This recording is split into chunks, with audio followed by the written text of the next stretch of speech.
You're listening to the Diplomats Asia Geopolitics podcast. I'm your host, Katie Putz, coming to you from a rainy Washington, D.C.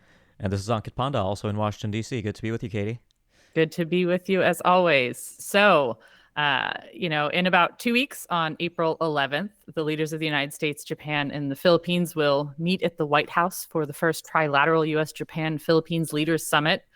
The trilateral is sandwiched between an official state visit by the Japanese Prime Minister, Kishida, on April 10th, and will be followed by a meeting between U.S. President Biden and Philippine President Marcos. In a statement about the upcoming trilateral, the White House press secretary highlighted deep historical ties, robust growing economic relations, and shared vision for a free and open Indo-Pacific, as well as noting a intention to reaffirm the, quote, ironclad alliances between the U.S. and the Philippines and the U.S. and Japan. Of course, the context for this visit is the endless turn of geopolitics in Asia, notably Chinese activity in the South China Sea. These trilaterals, and this comes in the wake of another novel trilateral last August, Camp David meeting between the leaders of the U.S., Japan, and South Korea. So obviously, this is something we should discuss on this podcast. Ankit, let's just start with the upcoming trilateral, and then we can kind of broaden into the wider context. What do you see as the main motivation for this meeting and for the timing? Why is this happening now as opposed to several years ago or another time? Yeah, so I think that's actually a really good way to put this question because in sort of reorienting myself with the broader trajectory of the Japan-Philippines relationship in particular, in sort of preparing for our discussion today. It was really interesting to sort of take myself back to 2016 when we certainly talked about Japan Philippines on this podcast. I'm fairly sure, but we had obviously a 5-year period in the Philippines where Rodrigo Duterte was president, we have to account for the fact that the Philippines had a very different geopolitical orientation. Not that the Philippines' interests fundamentally changed, but the leader of the Philippines fundamentally had a different view of approaching the United States primarily and approaching China. But if you go back and you look at what happened in 2015 and 2016 at the tail end of the Aquino years in the Philippines, you see the seeds of essentially what is now culminating in this trilateral summit, I would argue, right? That was a period when Japan under Shinzo Abe began reaching out to the Philippines, concluding a range of new defense agreements at the time, transferring defense equipment, encouraging capacity building in the Philippines on maritime domain awareness. Maritime domain awareness, of course, continues to be important given the many ongoing disputes and clashes, frankly, between China and the Philippines in the South China Sea, which we covered on this podcast just a few months ago. But again, as we record this in the month of March 2024, there's still been clashes at Second Thomas Shoal. And so, you kind of see a straight line from the late Aquino years to then Marcos coming in. And you have this perfect constellation right now with Marcos, Biden, and Kishida. Three leaders who are very much in favor of greater networking around a free and open Indo-Pacific, deepening the two bilateral alliances here, right? I'm sure the Chinese critique of this summit will be that it's another effort by the United States to set up an Indo-Pacific NATO. But you look at the White House statement and you just look at the reality. These are two separate bilateral alliances that will be affirmed in a trilateral setting, but this isn't going to be the birth of some kind of trilateral security arrangement or collective security arrangement between the three countries. So I think that's the initial reaction I have. I think this will be all about Japan and the United States primarily, I think, demonstrating their support for the Philippines, which is, ultimately a less well-resourced country that is facing significant challenges to its claims of sovereignty and maritime entitlements that were, of course, adjudicated by the Permanent Court of Arbitration in 2016 in a binding ruling that China refused to participate in. So I think for Manila, it's going to be a really important moment to show that the Philippines is not alone, that it does have countries like Japan and the United States standing by it. And I do think we'll see the announcement probably of new measures from both Washington and Japan for the benefit of Manila.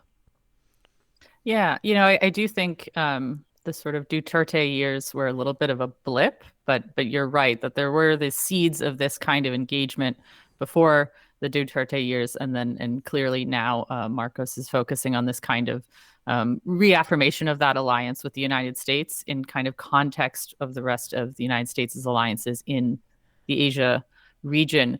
I am curious, how you view this trilateral next to the US, Japan, South Korea trilateral, which is again another trilateral in which the United States is kind of we're gonna pull up the hub and spoke, metaphor, but the United States is that hub, and it has these different alliances throughout the region, and it sort of seems as an effort to kind of interlink them. And I'm curious your take on that kind of view of these sort of mini lateral engagements, and what that says about how the United States is sort of bolstering its alliance network in Asia. Yeah, no, I mean, again, I mean, I think the buds of this all, you could trace back to the second term of the Obama administration, right? When Ash Carter talks about a principled security network at the Shangri-La Dialogue, he's essentially articulating what we now see being done by the Biden administration, which is pulling together, exactly, I mean, breaking apart the hubs and spokes and trying to better integrate these alliances without getting to the point of an Indo-Pacific NATO, which again will be the Chinese criticism of this summit, and it was the Chinese criticism of the Trilateral Summit in many ways. I think the big difference is if you look at the level of depth and integration and sort of access, the Philippines is a very different kind of treaty ally than either South Korea or Japan, both of which have a much more integrated, permanent U.S. military presence. The other thing I should have mentioned in my initial answer, of course, I think the best articulation of how Marcos kind of picks up the ball from, Marcos picks up the ball from Aquino on engaging the United States is the announcement last year by the U.S. and the Philippines of 4 additional bases under the Enhanced Defense Cooperation Act, which was agreed first in 2014, sort of foundered under Duterte when, frankly, people were concerned that the U.S.-Philippines alliance might actually end up getting run over when Duterte seemed to indicate that the Visiting Forces Agreement could be abrogated. But that, again, I think speaks to the rapid acceleration in many ways of U.S.-Philippines cooperation. I think what's going to be an interesting, something I'll be watching for is that I think there's a difference between Japan, the United States, and the Philippines on the Taiwan question specifically, right? And, let's be real, the whole value of EDCA, of this enhanced base access more generally, is to potentially give the United States more options and staging areas in the case of a serious Taiwan contingency. How committed will the Philippines be to becoming involved in such a contingency, recognizing that it fundamentally doesn't have the military capacity of a country like Japan? The Philippines is modernizing. They are buying new anti-ship cruise missiles, so on and so forth. But that, I think, is going to be an interesting sort of place to read between the lines. Like, I don't think this summit's going to include a joint statement that says, we're all in for Taiwan or anything like that. But I do think that will be somewhat present in the subtext of what the 3 leaders and their staff will be working on. So I'll be really interested to see how those issues are discussed.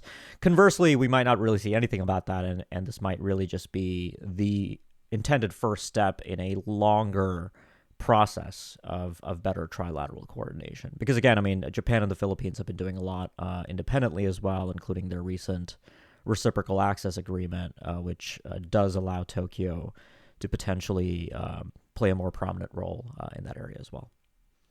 Great. So you touched on this a little bit already, but let's discuss the Chinese view on this, because China has had a very strong stance that these trilaterals are the nascent, are more than nascent, are actual efforts towards an Asian NATO, whatever that would mean for the region.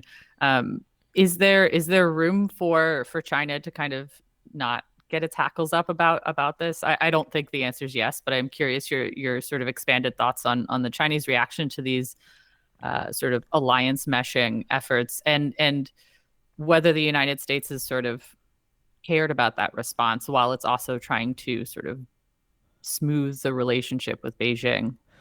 Yeah, I think that final thing you said I think is really interesting, because the China-Philippines relationship is in the worst place of the 3 trilateral parties meeting right now. The U.S.-China relationship arguably has seen a big upswing. You just had that meeting with Xi Jinping and all the old men from the United States that he wanted to meet to talk about God knows what. But it's interesting, right? Because there is a universe in which China sees that it might have been a mistake in many ways to write off Marcos. I think Beijing had fundamentally made up its mind about Marcos not long after he was elected. And this idea that he would be kind of pro-American, drift towards the United States. And then you get into the clashes in the South China Sea. So one way to sort of play this differently would have been to actually not fire water cannons at Philippine vessels in the lead up to this trilateral summit, because this is exactly, I think, creating the domestic political conditions. In the Philippine media, there's a lot of excitement about this summit, a lot of condemnation of China. So when this happens, I think this will end up, again, having the effect of just reinforcing China's belief that Beijing has had since Marcos came in about the broader trajectory of the Philippines of the United States. I don't know that there's really anything the Philippines could do short of capitulating to Beijing that would actually change that. There is fundamentally a international legal determination here, right? Again, that 2016 arbitral tribunal ruling under which the Philippines has attempted to exercise its rights to access the waters that the court determined were lawfully the Philippines under the United Nations Convention on the Law of the Sea, and the United States and Japan again stand behind that. So that seems like a place where China is very uncompromising at the moment, and so I don't see any way in which the summit outcome is likely to potentially cause a rethink in Beijing. In fact, I could see the summit outcome leading to continued and potentially additional forms of pressure against the Philippines by China. All right. Well, I think we've sort of hit major topics here, but is there anything else you want to add before we wrap it up today, Ankit? Yeah, the closing thought I have is, it's interesting that we're obviously in the final few months before a U.S. election that will result in a very different, prognosis for U.S. alliances in Asia. And so I wonder how much of the planning in Tokyo and Manila for this trilateral summit and the planned outcomes of this summit are sort of taking that into account, pricing in the possibility of a Donald Trump victory in November, or will there be a real effort here to institutionalize something that will be difficult to fundamentally wave away? I don't know the answer to that, because I think a lot will come down to what actually ends up getting announced at the conclusion of the summit. But I do think that's interesting. I think I see a lot of that with many U.S. allies, not just in Asia, but even in Europe, about trying to seal in and institutionalize a lot of long-term symbolic objectives right now that could make things a little bit more difficult to be reversed under Trump. But of course, I do think, both in Manila and Tokyo, there will be hopefully, or at least people will be mostly hoping for a Biden victory in November, just given the negative implications for U.S. alliances, I think, under Trump. Yeah, certainly. Great closing point. Well, thank you very much to our listeners for tuning in. Please leave us reviews and share our podcast with your friends. If you have any suggestions for topics for us to hit in the future, Ankit and I are pretty easy to get in touch with, so please reach out. And before I sign off, I do want to put a little plug for the Diplomat's 113th magazine issue, which comes out at the end of this week. So by the time this podcast airs, it will be available. And listeners who are interested in this particular episode will find a very great piece in it by Richard Haydarian, focusing on a brief genealogy of Philippine claims in the South China Sea and some of the historical stepping stones in the U.S. alliance with the Philippines there. So I think that will wet your whistle. Is that a thing people say anymore? Anyway, I will sign off and have a great rest of your week, whatever point in the week you listen to this.